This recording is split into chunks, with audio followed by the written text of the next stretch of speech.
Yun, ngayon kasi pauwi na ako eh. Mag 11 na ng gabi. Ito yung buwan, oh. Kitang kita pa rin naman.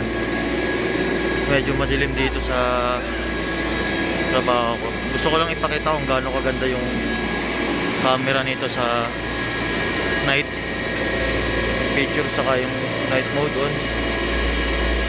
Yan si pauwi na rin yan. Lamig, grabe. Bali, pag picture, yung common na picture, yung night mode, saka yung ano ba yun? Ultra steady na ay, nalamutan ko yung pangalan ng isa. Yung parang tripod mode pala. Sige, i-umpisa natin. Tapos try ko i-record. Tapos para makita nyo kung ano yung itsura ng Reno 5. Medyo maingay dito kasi ayun o, sa kabila eh. Picture natin tong part na to mamaya.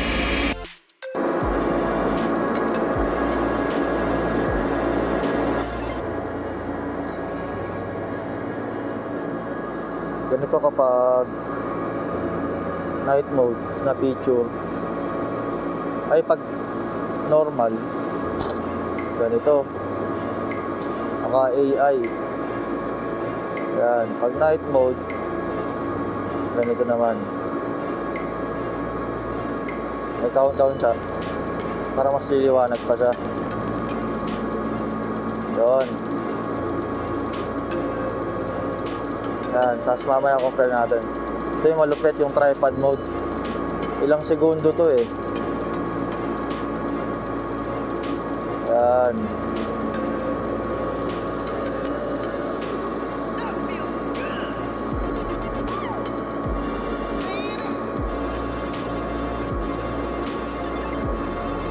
Medyo shaky lang yung kamay ko.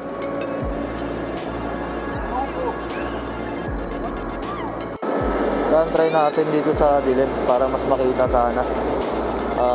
Ito yung ordinary na photo. Hindi ako alis sa isang lugar, no. Yan yung ordinary na photo. Pag naka-night mode tayo, ito naman siya. Parang may countdown siya. Ay puta, nadulas ako. Para mas maliwanag.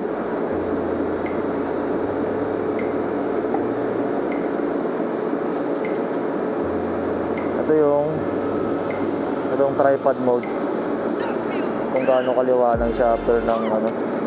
Siguro tripod mode dapat kasi steady sa tripod para siya nagagather ng ano, ng ilaw. Yan.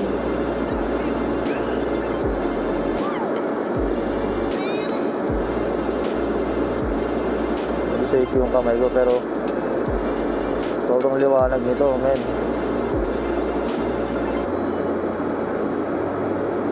Dapat naka-tripod siguro talaga kasi ang shaky eh.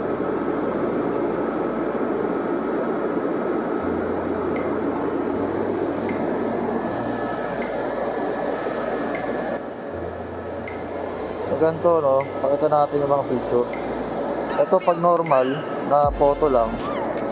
Ito pag naka night mode, liwanag na din.